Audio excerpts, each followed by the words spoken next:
খুব মনোযোগ দিয়ে কখনোই কোনো টি10 লিগ আমার আসলে দেখা হয়নি। যখন সাকিব আল হাসান খেলেছে তখন শুধু সাকিবের খেলা দেখার জন্য মাঝে সাঝে দেখা হয়েছে, কিন্তু সাইফ হাসান যদি টি10 লিগে খেলে তাহলে আমি আসলে সেই ম্যাচ দেখতে চাই শুধুমাত্র সাইফের ব্যাটিং উপভোগ করার জন্য। এবং সাইফ হাসান টি10 লিগে খেলবেন, আবুধাবি টি10 লিগে তিনি খেলবেন এবং বাংলাদেশ ক্রিকেট বোর্ড বিসিবির পক্ষ থেকে তিনি এনওসি পেয়ে গেছেন। আবুধাবি টি10 লিগ মাঠে গড়াবে 18ই নভেম্বর থেকে, চলবে 30 নভেম্বর পর্যন্ত।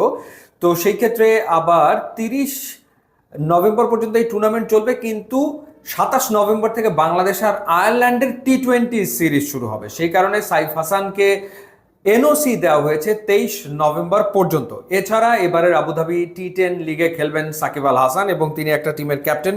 রয়্যাল চ্যাম্পস টিমের অধিনায়কত্ব করবেন সাকিব আল হাসান। নাহিদ রানা তিনিও কিন্তু দল পেয়েছিলেন, কিন্তু নাহিদ রানাকে আসলে এনওসি দেওয়া হয়নি বিসিবির পক্ষ থেকে। এই মুহূর্তে তিনি সিলেটে আছেন, প্রথম টেস্ট ম্যাচ খেলছেন, আয়ারল্যান্ডের বিপক্ষে দ্বিতীয় টেস্ট রয়েছে। সেই বিবেচনায় নাহিদ রানাকে এনওসি দেওয়া হয়নি। আর সাইফ হাসানকে দলভুক্ত করেছে স্পিন স্ট্যালিয়ন্স নামের একটা টিম। এখন দেখার ব্যাপার হচ্ছে যে কারা রয়েছেন সাইফ হাসানের টিমে। অনেকগুলো বড় নাম কিন্তু এই টিমে রয়েছে।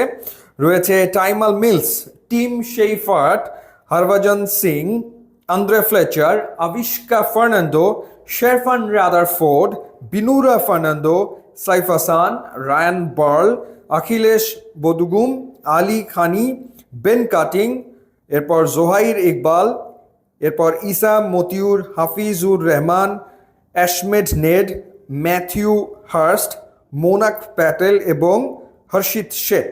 সো সেই ক্ষেত্রে বড় নামের কথা বলছিলাম যে টিম শেইফার্ট রয়েছে, শেরফান রাদারফোর্ড রয়েছে, তাদের সাথে খেলবেন সাইফ হাসান। সো ইন্টারেস্টিং হবে ডেফিনেটলি।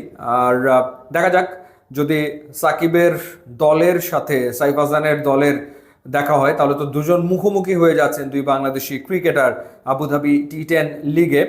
তো যেহেতু এরপরেই সাইফ হাসান আবার টি20 খেলবেন আয়ারল্যান্ডের এগেনস্টে, সেই ক্ষেত্রে এই টুর্নামেন্ট খেললে তিনি খেলার ভেতরে থেকে আয়ারল্যান্ডের বিপক্ষে টি20 সিরিজে খেলবেন। যদিও এই ধরনের টুর্নামেন্টগুলোতে খেলতে গেলে খুবই সতর্ক থাকতে হয়, কারণ এই ধরনের টুর্নামেন্টগুলোতে স্পেশালি এই ধরনের টি10 লিগে নানা রকমের কিন্তু প্রলোভন থাকে। তো সেই সব বিষয় মাথায় আসলে রাখতে হয় এবং সাইফ হাসানকে অবশ্যই সেই বিষয়গুলোর প্রতি অবশ্যই দৃষ্টি রাখতে হবে, যাতে করে কোনো বিতর্কের ভেতরে তিনি না পড়ে যান। কারণ সাইফ হাসান এই মুহূর্তে বাংলাদেশ দলের হয়ে খেলছেন এবং লম্বা সময় তিনি বাংলাদেশ দলকে প্রতিনিধিত্ব করবেন, সেটা আসলে আমরা প্রত্যাশা করি এবং বাংলাদেশের ক্রিকেটকে অনেক কিছু তিনি দেবেন। সুতরাং এই টুর্নামেন্টে তিনি পার্টিসিপেট করবেন এবং নিশ্চয়ই তিনি সতর্ক থেকে এই টুর্নামেন্টে খেলবেন। ইউটিউব এবং ইনস্টাগ্রাম লিঙ্ক দেওয়া আছে, আপনারা যদি যোগ দেন তাহলে খুবই খুশি হব। And thanks for watching.